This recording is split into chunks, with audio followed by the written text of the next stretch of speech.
Hey guys, this is gonna be another filler video where it's some commentary slapped on a still image. But fear not guys, the next canon video will be coming next week. However, if you guys support even this filler video, it'll help better the production for the next canon video.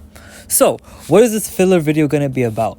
It's gonna be about my experiences with limerence and lust, and some advice I can give for people like myself who are dealing with it and trying to get the real stuff, which is love, right?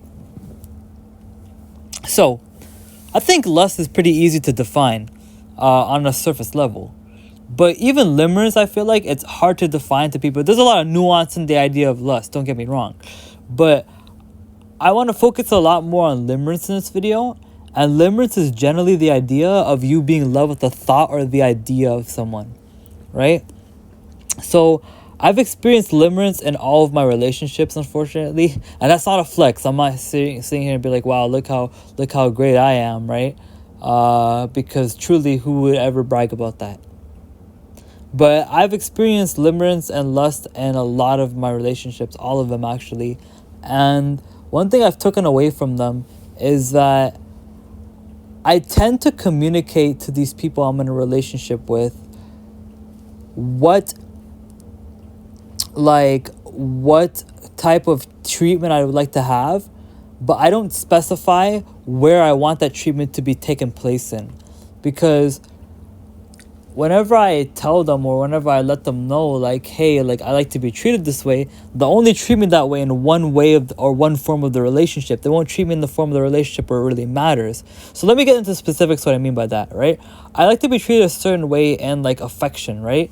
But they don't realize that affection extends to our conversations. That affection, not even just affection, but like a certain dynamic in the relationship, which I'd rather not get into specifics of. I ask them for like a certain dynamic in the relationship, but they'll only show me that dynamic in intimacy or like spicy moments or like moments in where, you know, like things are getting a little bit lustful, you know, with the person, but they'll never really or intimate or like affectionate, but they'll never really show me that dynamic in the times where it really matters, and that is in the conversations and the everyday ways we speak to each other and the everyday days we treat each other. It's the everyday things that we do with each other, right? Because here's the thing, right?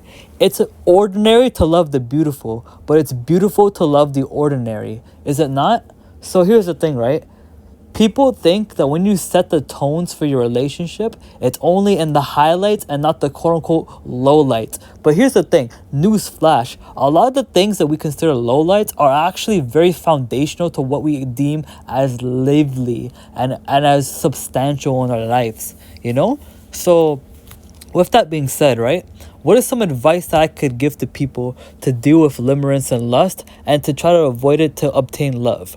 Well, I would say learn to specify what you want and where you want that specific dynamic in the relationship so it's not incompatible as much.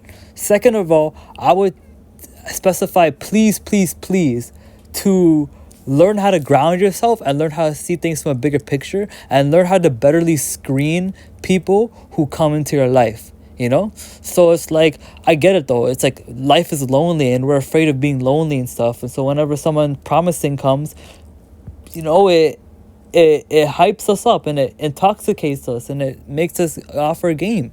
I get that, right? I've been there. And I still am coming there, and that's why I made this video. I made this video really to benefit myself too, because I want to record myself in moments of clarity so that when I'm making these mistakes again, I can come back to this video and basically sober myself, right? In the eyes of lust and limerence. So these are my overall thoughts, experiences, and advice I'd give to people who are doing with lust and limerence, just like I am. And I'm not gonna lie, I'm not perfect. You are not perfect. No man perfect but God. My head I nod. You know what I'm saying? In the land of Nod. Rich homie Rest in peace, Rich homie Kwan. Peace out, guys.